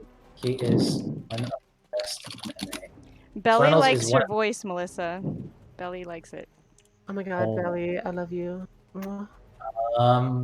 Yellow got kicked out. I will invite him. No worries. Okay, we'll re-invite him. Wait. All right. So the fight will start. Flannels coming in, opening with the bow. Which one? Range knockdown? Yep, he goes for the range knockdown. Immediately begins super armor. Fight. Does the EES. Amora tries to punish with the instant Dream of Doom, but doesn't quite get it. So Amora did pop his E-buff the moment the round started, so he's gonna be really aggressive here, trying to get something to make something happen, but it doesn't look like. Unfortunately, Flannels, like Crit said earlier, is one of the best rangers. He's gonna know how to stay protected, and it's just not gonna work out for Amora. All right, Amor looks like he's pressuring really hard. He does his shards buff for the extra AP, goes for the engulfing shadow to debuff the attack speed. Every gap that Flannels does has just become 15% larger. Holding a neutral, tries to punish them with a midnight steering. Doesn't get it. Tries to get a blade, gets a blade, gets a knockdown, and he V's. The knockdown from Darkness Released was resisted, and he only got the bound from turnback slash. Or honestly, he might have been during the knockdown, and he gets another Doom, gets the second CC. Does he have enough damage? Oh, he does, and he gets the win against Flannels. That's Here, let's type it. Vane, if you win Belly, I send you a mouse. There we go. Belly has same offer. Oh, Vane says if he wins, he gives Belly the mouse. Aw, Oh, that's so sweet. I love how Nice positive fixed this matches, is. dude. All right, here we go. Oh, wow. A real dead mouse. I was going to say mouse trap, but I mean, that works too. All right, the match has commenced. Again, this comes down to how well can the Mewa pressure Wizards teleport super armor rotation. And I think Belly actually played this matchup the first round of the matches, if I remember correctly. All right, he's opening with Meteor. You cannot try to dash into Meteor right now, but he does anyways. Gets a little bit of trip damage for his pressures, but not quite getting completely punished for it. He gets slowed by the lightning, goes for a blind thrust, doesn't get it, unfortunately. Belly throws out 2 frontal guards back to back, holding it to wait for his cooldowns. Both of them are just resetting. Vane is playing the passive game, hiding behind the obstacles. Maybe he's hoping that the last minute of the rounds will allow him to pressure more effectively. All right, Belly gonna start. He does Earthquake, starts super armor chaining. Doesn't. Sorry, now he does Earthquake. My bad. Doesn't get punished by the blind thrust. He's laying down his lightning. Does another Earthquake. Throws up another meteor. Wizard Belly is playing incredibly passively in this ranged game, but that's how he's supposed to. Vane, however, is being very, very passive when it doesn't work in his favor. He needs to be able to pressure this super armor rotation. The Blizzard goes up, Belly trying to do an Amora and kill him through the obstacles. Oh, he... Goes for a Dragon Bite, doesn't quite get it. Belly lingering his super armors, goes for a Voltaic, goes for a Backdash, Earthquake, goes for more super armors, does a frontal guard, does another frontal guard. He is just not getting but he gets punished. So the thing is that when Wizards hold that release, they can technically teleport out of it, but if they choose to release it, it's completely unprotected. And Vane just capitalized it on it perfectly with a well-timed stub arrow. What an excellent play. Vane might be able to pressure more effectively since he doesn't have a V. He was able to... He gets the Carver. He gets the CC into Carver, but does not get the follow-up. He gets a blind thrust, but does not get the follow-up. He's constantly being punished for his resisted CCs. Cao demonstrating again that resist is a balanced mechanic. What? I'm telling you, it's just RNG online. Even in PvP, it's very, very unfortunate. And Belly is absolutely taking advantage of this with his mana shield as he goes up, throwing down some super armors. He's holding his frontal guard. Can he get the stiff punish with stub arrow? No, he chooses to hide behind the wall. 30 seconds left. Both players at 50% HP, but Belly does not have a V. But at this late into the game, V does not matter. The question is now, can Vane get enough chip damage at the end or get a CC? Nope, he gets the tries to attack the teleport, but he Red Moon fails due to the teleport. Trying to trade, 10 seconds left. It all depends on who trades better in these final crucial seconds. He goes for the heal. Vayne at 1% left. Oh, no. He gets the trade with Moon, but it fails because he cancels out too early.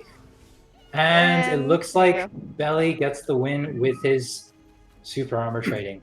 Honestly, if I'm in there, instead of actually like forcing that like the way he did, I'd have actually tried to play kind of in a smaller area to where if Belly really wants to try to win instead of the tie, he'd have to go into Vayne and can't actually play the long range. That's so unfortunate. Amazing play by both players. I really liked the way he capitalized on that unprotected moment of the frontal charge that the Wizard used. That was very, very well timed. Great play by both sides.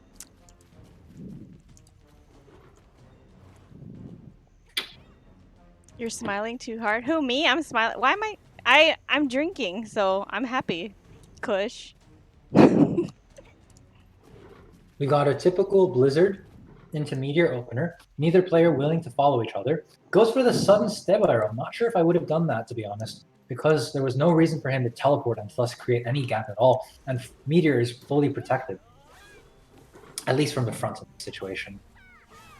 Voltaic, Earthquake. He's laying down his frontal guards, conserving his cooldowns. Vayne has to pressure him if he wants Wizard Belly to create a gap. But he gets punished with the freeze, and he's forced to be out.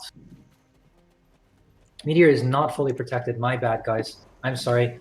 If Vayne had timed it better, he might have been fishing for that release. But that would be a very interesting trade because Stub is fully unprotected, whereas Meteor is mostly protected, especially when it's already been cast. Both players using the ledge. So apparently Meteor has a small gap before it starts to release. Caster's learning something new every day. Thank you, Clandestine. Going for the Blizzard, gets slowed, enjoying moving in slow motion. This is Pepega mode. Holding block, not getting punished for it. Both players playing at max distance. Goes for the stub arrow, goes for the blind thrust. He gets the freeze. Frozen. That's so unfortunate. But Sork is going to have full stamina, so they're going to be able to respond to that pressure. In my opinion, the thing that's going to win this fight for the Kuno is being able to do ankle cutter into shadow stomp to get around the frontal guard, block jump to get behind the frontal guard, or unexpectedly tendon cutter into the frontal guard. For the Sork, they're going to have to be trying to punish shadow stomp. They're going to have to be trying to punish the gap in block jump, the gap in ankle cutter, all of those movements he sees. Because a Sork really can't punish something like Tendon Cutter, Smoke, or Flash Slash. So it's all about who knows the matchup and who can exit. Ray goes in, Awakening. Nihilus opens with the Ankle Cutter, immediately follows up with the Tendon, but he can't quite get it. Goes into Smoke, and then Flash Slash. All of his cooldowns are down. He opens with the Sinew Cut, and now he's hiding behind the obstacle. Ray playing pretty slowly for a Sork, in my opinion, but she gets caught. So what happened right there was that Nihilus used Tendon Cutter while Ray was doing a frontal guard skill called Dark Flame that cannot be cancelled instantly. Perfect timing on Nihilus' part to capitalize. A perfect checkmate. Storming Crow versus Flash Slash, neither player getting it. Block jump fails. Ray is trying to throw CCs, but not quite getting them either. Another Tendon Cutter does not manage to get it because she was an iframe when the last hit. Blade's doing a little bit of an interesting dance, doing a zigzag that I haven't seen very often. So what happens is, right there, the reason why I did that is if memory serves me correct, they can't actually jump in terms of like the level, like the y-axis on the game. So they have to go around almost like an auto path. Mm-hmm. Gets caught by the Flash Slash and instantly killed. The thing about this matchup is, if a Sork just tries to randomly CC a Kuno, if the Kuno is any good at all, the Sork is going to int into one of those four options. Block jump, Flash Slash, Sinew Cut, Tendon Cutter, and I guess I'm missing one. I'm Pepega, dude. Tendon Cutter, Flash Slash, Block Jump, and Smoke Screen. Wait, what happened? Wait, I thought that was the second round. No. So I was like, Nihilus gonna go in. Nihilus S blocking, holding a range neutral, dodges the Blades with Ghost Step. Very good because Blades is very desyncy. engulfing into the Kuno, flash response, goes for a block jump, but does not get the instant block jump, unfortunately. So they do super armor to recover, following very hard with the tendon cutter, but cannot get the punish because Storming Crow is protected. Oh, he Gets. Wow. Okay, so I think what happened there was that the Sork or the Kuno got punished by TBS and then got hit by Grim Reaper. A knockdown, but Nihilus was able to V out of it fast enough. Right.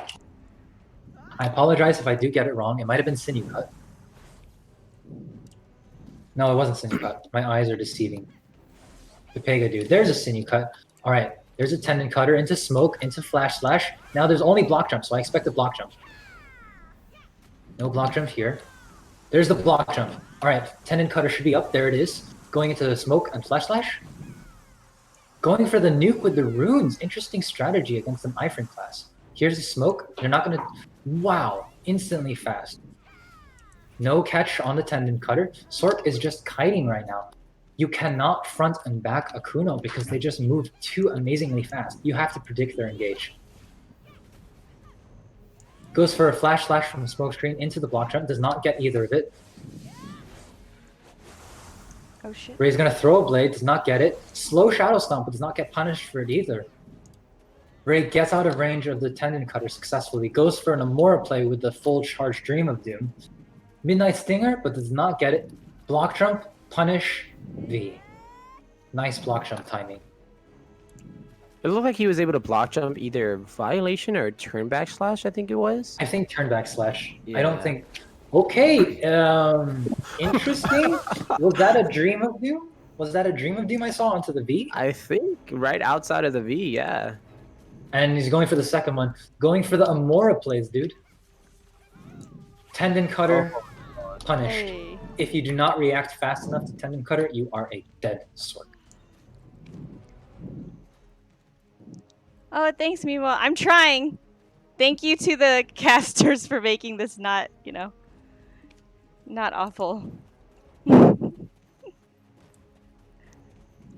These dudes are amazing. Blue and Crit are. You guys are pretty fucking awesome. Pretty entertaining. I'm just sitting here drinking wine, so. Oh my god, what kind of wine are you drinking? Lambrusco, baby! That sweet, bubbly God. wine is basically... To be honest, yeah. Stella Pink is like my favorite. All right, match has commenced. Oh, match here we has go, commenced. here we go, here we Yellow versus Arrow. Awakening Tamer versus Succession Ninja. This is a huge skill-based matchup, one that I probably can't even commentate on because of how fast-paced the match is. In all honesty, I'm probably just going to be commenting on random skills that I see. Both players holding a neutral at range. Yellow lingering his super armor so he doesn't get caught by the pet unexpectedly. Oh. They're both trapped in a corner, but Yellow successfully maneuvers around it. Goes for the illusion of restraint. The Tamer is now 30% slowed, I believe. That's going to be a huge disadvantage for Tamer, which relies on movement speed for its protection. The Tamer goes for a protected stiff, but gets super armor traded. The Ninja is just putting so much pressure with this super armor trade. Their ankle flow debuff is minus 10 or 20 DP, I can't remember, but it has a huge AoE. It causes DP buff that causes them to lose to the SA trades, and Yellow takes the SA trade straight to the next round. And that was quick.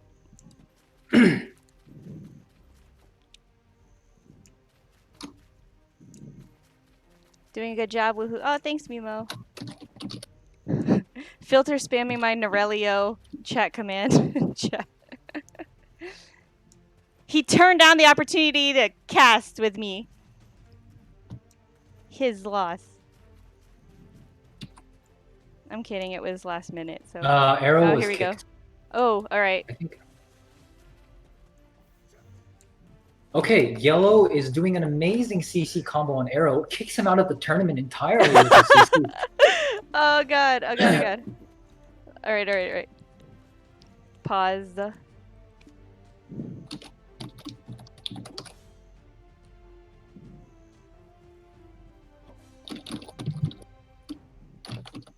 Alright, so we have 1-0 for Yellow. So when Okay. when he comes back, we'll just have it, and it's just gonna be pretty much if yellow wins one more, he'll win it.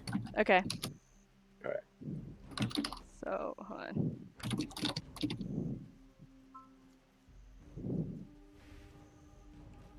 Okay, here we go. Yes, yellow. Invite. Wait, so I start it over? I just started over? Yeah. Okay. Yeah. And then just pretty much we just remember yellow has won already. Yeah. So Okay. Oh wait, what'd you say? so most of the people we see in the 1v1 tournament, most of these guys are going to be in the 2v2 tournament, right? Yes. Yes, it looks like. So it'd We're- be interesting to see like if any of them change classes or change from Awakening to Suck or vice versa. And if they decide to change their playstyle based off of what happened here in Oh the yeah, 1v1. true. And we'll have a break in between this one and because I'll do a separate check-in for that one, and so Yeah. people will be able to re-strategize. Here we go. Oh, wait, did it start? No, wait.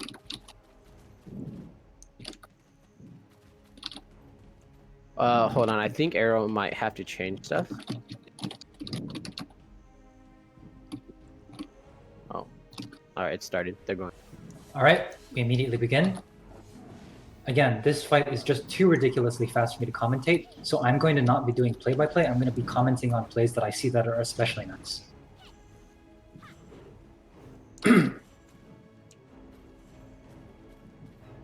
Holding a neutral. Oh my god, that stiff was absolutely amazing. I'm not even sure what yellow got caught out of it, but somehow Arrow managed to get it. Probably a fish from an iframe dash, and then stiff iframe dash again to protect himself. No Void Lightning, unfortunately. Both players holding a neutral around an obstacle. Yellow is shooting those malices around, trying to do some Amora plays.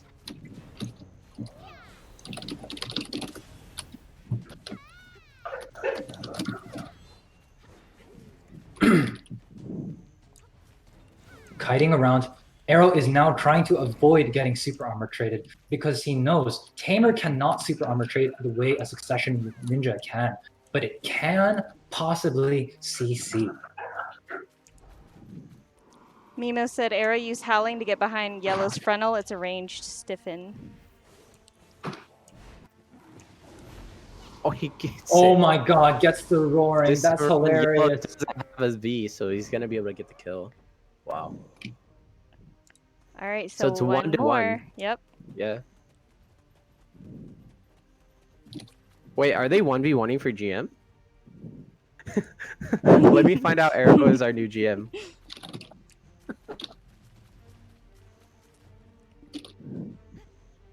God, it's so hot. All right, so it's 1-1.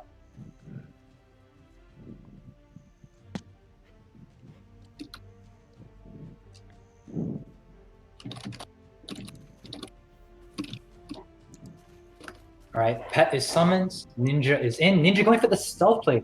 He's right behind you. He's right behind you. He's right. Okay, sets up a roaring. Okay, Yellow's gonna have to keep waiting in stealth. Goes for the illusion of restraint for the damage slow. An interesting but conservative approach. If he would have gone for a CC, he would have been unprotected. But illusion of restraint puts a movement debuff on the Tamer, who is now crippled for a few seconds. But the Tamer, on the other hand, does not care about movement debuff. She just ints up into the ninja's face and grabs him and forces the B.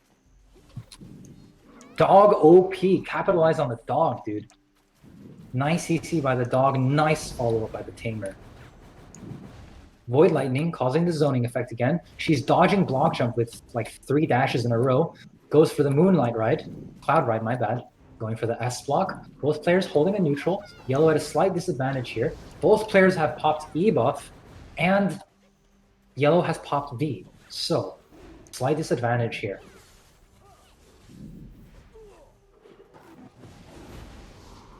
Arrow dodges with an iframe. Tries to go for a scratch, doesn't quite get it. Using the terrain a little bit. Yellow lingering some super armors, probably going to go for a trade using... Yep, there's the trade using Illusion of Restraint.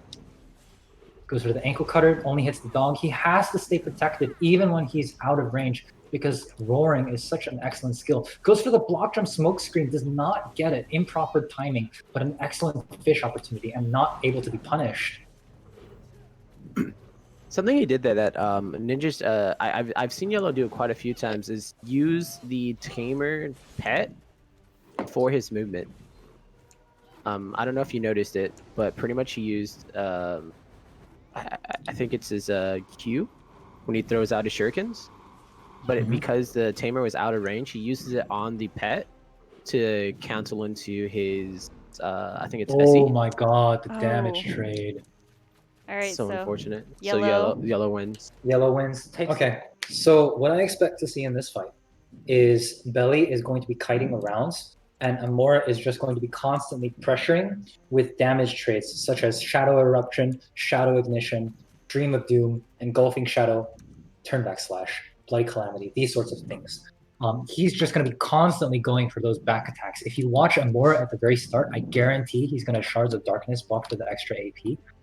And the reason that he would do this is that under normal conditions, a wizard is just doesn't have enough gaps to be CC'd. So there he is. There's the dart. There's the buff. There's the E buff too. He's going for the big memes. He's going to try to instantly explode Belly from behind. Belly's holding a meteor or a neutral there. Starts off with engulfing. There's a double skill. There's another skill. Belly takes 20% of his HP. Goes for a Midnight Stinger. Does not get behind the frontal guard. Does a Grim Reaper, which is normally unprotected, but he reads the situation and does not get punished properly for it. Belly is being forced to use frontal guards and teleports left and right. He's going for the trade using Karshan Nightmare. A 500 IQ move and a BM move at the same time. All right, Midnight Stinger tries to go for a punish behind, but he gets stiffed by the lightning and is forced to V. The problem is that if the Sork wants to damage trade a wizard, they have to be unprotected. Storming Crow protection is just not good enough. Engulfing Shadow is just not enough protection for the damage it gives. He needs to be able to know when to be unprotected to damage trade Bellies behind. Goes for the Stinger to try to punish that frontal guard that Belly was holding, but does not quite get it. Gets stiffened again by lightning, and then exploded by the fire combo. If I could comment in Dr. Positive's way, he gets eviscerated by the suck wizard damage.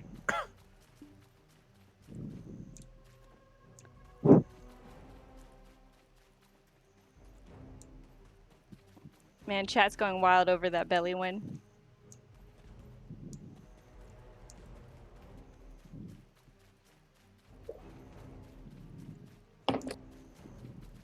Amora does not have his E buff anymore. He will have to be able to pressure normally. Oh, and that's with the scuffed mouse, you guys. All right. He chooses to go through the Blizzard. Opens up with Engulfing damage trade. Holding a Lingering. Oh my god, I think Violation is going to lose this trade. Oh, yeah.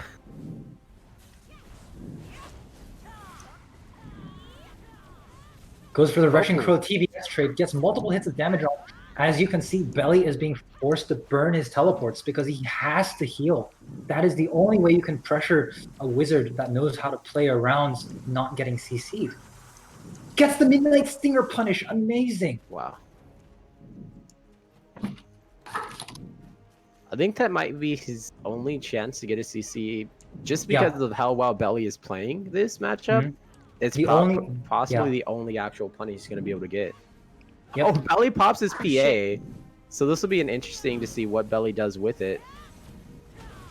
Oh, Amora is slowed to hell, but is taking advantage of the infinite iframes now that he's slowed. DOD onto his back. You can see the damage is just huge. But, oh no! He has to V. He got successful back attack damage, but he just got knocked down. Can you V a freeze? No, right? You can V a freeze. Okay. I wasn't sure about that one. Both players without V. Both players without E buff. Amora going for the damage trades at the last crucial second. Their HPs are so low. Either one of them could just instantly die right now to the damage trade. There is no room for error in this situation. Almost gets caught by Voltaic when he tried to Stinger. Throws the blade out, does not quite get it. Following with the Leap Stinger. Goes for the Storming Crow CC. Dangerous. Because he can get traded so easily. Does not get the Stinger punish onto the frontal guard. but he's going for that big damage, but his HP is lower than Belly's. He has to kite. There are 50 seconds remaining. The Blizzard is chipping away at their frontal guards. He's being pushed back, and he goes forward again as Belly cancels the Blizzard. Belly goes for a heal, goes through a frontal guard, uses one of his protected CCs, blinks, uses other protected CCs. This is Amora's chance if he wants to damage trade. Belly has to heal. He's so low. Engulfing Shadow onto his back. And I think Amora knows this, and that's why he's trying to stay as aggressive as he can, because if he can stay aggressive, he's not going to give Belly a chance to heal. Oh, he gets catches them off with a CC. amazing gameplay. Gets the gap in Meteor. Wow. That was 19 seconds remaining. This is one of the best duel. This is probably the best 1v1 Sork in all of NA, and probably internationally because NA is really a good server, in my opinion. Amazing catch. I think that was Leap into Ignition? Was that Yeah, I Leap wasn't into sure if Ignition? that was Shadow Eruption cancel or Ignition, one of the two. I think he got floated, so I'm like 90% sure it was Ignition because Amora doesn't really like to open with Shadow Eruption. Thank you for Alright. the follow. Oh, here we go. Well, yeah, it was one of the two. So if Amora doesn't like Shadow Eruption, it was definitely. All right, Blizzard neutral. Engaging using Stinger, get up close to his face. Engulfing Shadow onto the Super Armor for that extra slow. Does the TBS BSR for the extra damage. Belly has to heal. He's getting so low. Holy crap, the damage pressure is huge. Even goes for the Grim Reaper because he knows Belly just has to heal right now, but gets the Frozen. Wait. Unfortunate. What was that? Belly And the knockdown. There we go. For those of you who might have read a guide called the Book of Combat that explains things like CC mechanics, damage mechanics, invisibility, stuff like that, I wrote that. It's like What? yeah, I think it's like 80 pages now. But Dude, yeah. I got some real BDO heavies in my in my stream. Like seriously, damn. Yeah, yeah, I wrote that. I do not stream right now because I am a scuffed Sork. But I'm very happy to direct you to people who stream in this bracket. Amora is planning on streaming in the future. He used to stream, right? Yeah, he used to stream. Yellow is planning on streaming as well, or he does so regularly. Moors also streams. Oh shit, here we go. And yeah, Liger streams very regularly too. So the final, the semifinal, Nihilus versus Yellow, two very accomplished, a Sakuno and a Succession Ninja. This is, in my opinion, a very skill-based matchup, but both of these players know the matchup like the back of their hand. The Ninja is going to be going for those more aggressive super armor trades. Nihilus does the jump, maybe for a smoke Gets the screen, but CC he on the gets Yellow the force. Tendon Cutter CC. Wow. Amazing gameplay by Nihilus, pressing spacebar for the jump to distract him and immediately using Tendon Cutter. High-level gameplay. Goes for Tendon Cutter, but blocked with Blade Spin. Good try. Yellow's smokescreen does not hit anything. Nihilus engaging again, goes into Flash Slash. Does not get punished by a grab because he canceled out of the Flash Slash early. Good mechanical usage because Yellow can and will punish that. But Yellow gets floated. He has no V's up. He is going to Oh. die. Oh, Whoa! He yeah. gets Oh. up just in time. Oh my But god. is he going to be able to actually survive long enough? Because Okay. if In my opinion, Yellow is going to have to either play super aggressively now, or he's going to have to block jump Tendon Cutter because he's just going to take too much damage. yeah, And that exactly is what he does. But he gets stiffed, stunned, and killed with a loot. Damn. He gets stunned with Shackles, the ultimate finisher, an unprotected slow stun. The style is insane.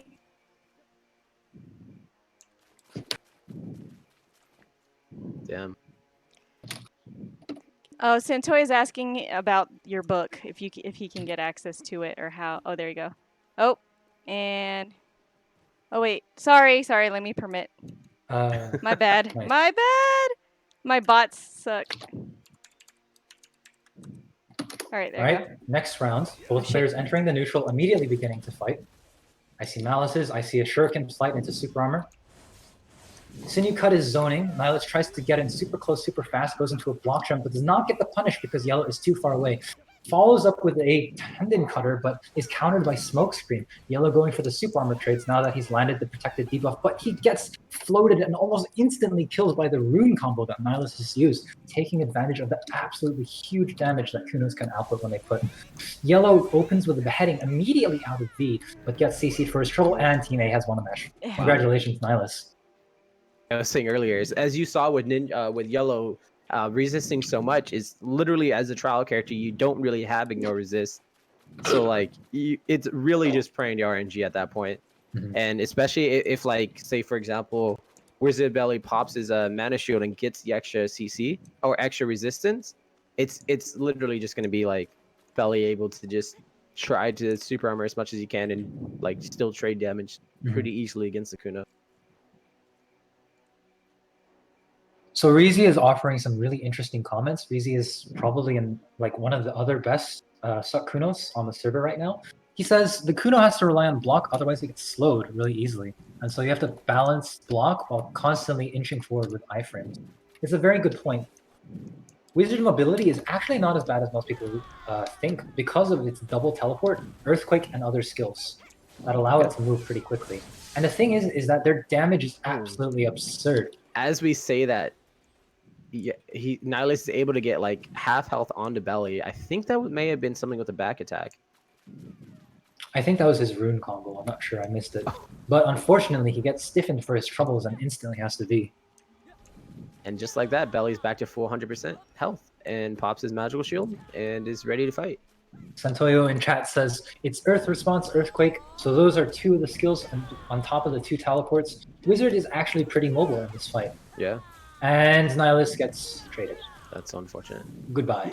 Yeah, and the big thing about Wizard's Succession, he doesn't have to like force the double TP. He can TP and then use his second TP later on, which just makes it even better. So Nihilus really has to play carefully and force Belly to move. But the problem with forcing Belly to move is that he needs to get in grab range, and grab range is really hard to reach as a Kuno because your Ghost Step is only so long. Unlike Ninja, you don't have Ninja Step, which can travel much farther, and you don't have that sort of extra mobility cooldown. You have to rely on Ghost Step because all of the other mobility skills, Tendon Cutter is on a long cooldown, and Ankle Cutter and Shadow Stomp are both unprotected, neither of which you want to int directly into a wizard. Tendon Cutter lands, but does not get the punish onto his super armor. He throws more super armor, but gets the grab! Immediately.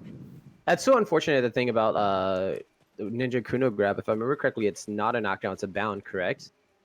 Which allows players to V as soon as even if they're on the ground. Yeah, you can V out of Ninja Kuno grabs. All right, super armor trading. Nihilus needs time for his block, but Belly is benefiting so much from this because he can just wait for Earth Response, Earthquake, both of his teleports. The problem with playing passive against a wizard is that it always works in their favor. He goes for the Tendon Cutter right He gets the CC again, and this time Belly's not going to be able to. Oh, shit. Belly wasn't able to V that time, and that was a really, really good quick engagement into the grab by Nihilus.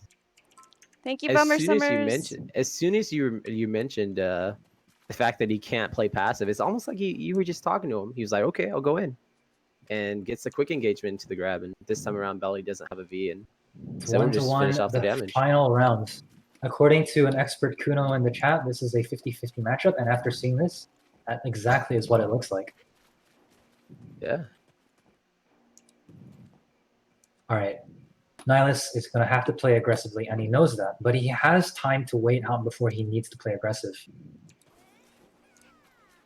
Does the Tendon Cutter, but does not get into the range to do the teleport, but he immediately gets the instant teleport grab. Belly was at 2%. That's really good on Nihilus. Nihilus is, I feel like either he knew this already and he couldn't do it the first time, but he's really punishing. It's over. Wow, yeah. Nihilus wins. What happened there is that Nihilus got in range of his V, immediately popped Tendon Cutter, and auto-teleported to him right as he was reappearing and stunned. So terrific V counterplay. Belly's doing pretty much a similar openers he's been doing all game or all day, and the issue is Nihilus is able to. It seems like Nihilus is actually recognizing the longer animations and able to get in and go for the grab during those longer animations. So Belly's got to change his playstyle. What's up? Oh wait. Oh, never mind. Never mind. Sorry. My bad. The final match, Yeah. Nihilus is at an advantage Oh, here. here we go. Match Here we go. point. Here we go. Nihilus running in. He's probably going to open with Tendon Cutter. Nope, he's going to hold off, wait for that Meteor. As Belly is holding Meteor, he's losing stamina, but he's buying time. Engages with the Tendon Cutter. Doesn't quite get in range. Ghost steps, tries to get behind. Does not work. Not the opportunity to grab. Lays down a Sinew Trap, but not able to get that either, as Belly is just teleporting away. He's using Tendon Cutter to int behind this wall here. And now Belly is just zoning the entire arena with his gigantic Blizzard AoE. He's throwing down a frontal guard to not waste cooldowns. In all honesty, I would just be standing around. And that is exactly what's Belly doing. He's using the time to put up Mana Shield. He's holding his frontal guard to save his cooldowns. And now he's starting to rotate his protected CCs to counter Nihilus's instant engages. Block Jump Grab did not work. That's going to be huge because Belly can afford to just... Knocked by Voltaic. That's so unfortunate. Belly had a slight advantage here, but a disadvantage in the overall match.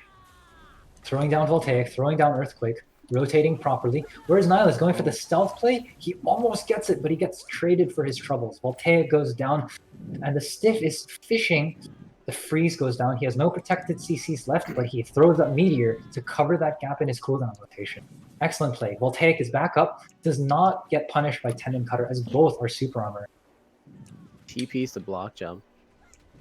Oh, but he gets tried to frontal guard there. He That's tried so to frontal guard, unfortunate. but the neutral was too close. Nihilus calculated it, went in with an unprotected engage, and successfully got the grab onto his frontal guard, which does not CC, by the way. No cost to attacking it. Nihilus playing in slow motion. Frontal guard's going down. Block jump grab failed, but I'm not sure if the grab was actually used. I do not think it was. Oh, he catches... Oh, no. Tendon Cutter earning its damage. Meteor zoning once again, buying time for Belly's cooldowns. Now Belly is holding a frontal guard. This is 50 seconds left. Belly has to release that frontal guard to avoid Tendon Cutter, and that's exactly what he does. He throws down Voltaic, he teleports, but he goes into the Sinew Trap. unfortunate. Oh. It looks like Nihilus Congratulations. is going to win. Congrats. Congratulations, So how much does he Belly. win?